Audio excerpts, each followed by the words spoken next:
Super star Mahesh Babu Rajamouli గారి సినిమాకైతే Hollywood నటులను కూడా తీసుకుంటున్నారు. దీనికి సంబంధించిన అప్డేట్ కోసం అయితే ఇంటర్నేషనల్ మీడియా కూడా ఎదురు చూస్తూనే ఉంది. ఇంతకీ ఎస్ఎస్ రాజమౌళి స్కెచ్ ఏంటి, ఎలాంటి ప్లానింగ్ తో ముందుకెళ్తున్నాడు అనే మోస్ట్ క్రేజియస్ట్ అప్డేట్స్ అయితే తెలుపుతున్నాను. సూపర్ స్టార్ మహేష్ బాబు గారితో రూపొందించబోతున్న సినిమా విషయంలో రాజమౌళి అయితే ప్రారంభం నుంచి భారీ ప్లానింగ్ తో స్టెప్ బై స్టెప్ ముందుకెళ్తూ ఉన్నారు.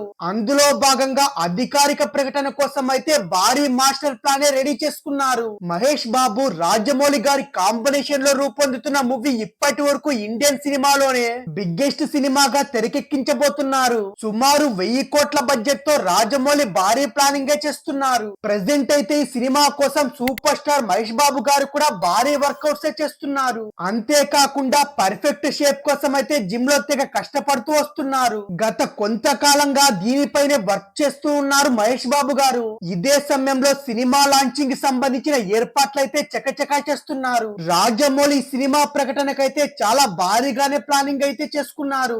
జనరల్ గా ఆయన సినిమాలకైతే మీడియా వేదికగా ప్రకటిస్తారు. అందుకోసం చిన్నపాటి ఈవెంట్ కూడా ప్లాన్ చేసుకుంటూ రావడం అయితే జరిగింది. ఇందులో ఎలాంటి సినిమా చేయబోతున్నారనేది కూడా వివరిస్తూ వస్తున్నారు.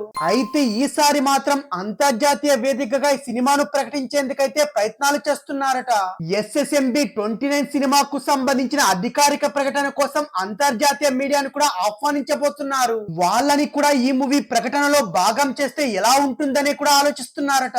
అంతేకాదు దీనికి మరో స్కెచ్ కూడా వేశారు రాజమౌళి. అంతర్జాతీయ మీడియా అటెన్షన్ తన వైపు ఉండేలా చూస్తున్నారట. అందుకోసం ఒక హాలీవుడ్ దిగ్గజాన్ని దించాలనే ఆలోచనకు వచ్చినట్టు కూడా తెలుస్తుంది. ఇటీవల త్రిబుల్ ఆర్ సినిమా ఆస్కార్ కోసం పోటీ పడుతున్న సమయంలో హాలీవుడ్ దిగ్గజ దర్శకుడు జేమ్స్ కెమెరాన్, స్టీవెన్ స్పిల్బర్గ్ దర్శకులు త్రిబుల్ ఆర్ గురించి అయితే ప్రత్యేకంగా మాట్లాడారు. ఈ నేపథ్యంలోనే ఇద్దరిలో ఒకరినైతే సూపర్ స్టార్ మహేష్ బాబు గారి సినిమా ప్రకటనలో పాల్గొనేలా ప్లానింగ్ చేస్తున్నారట. అందుకోసం సన్నాహాలు కూడా చేస్తున్నట్టు సమాచారం కూడా వచ్చేసింది.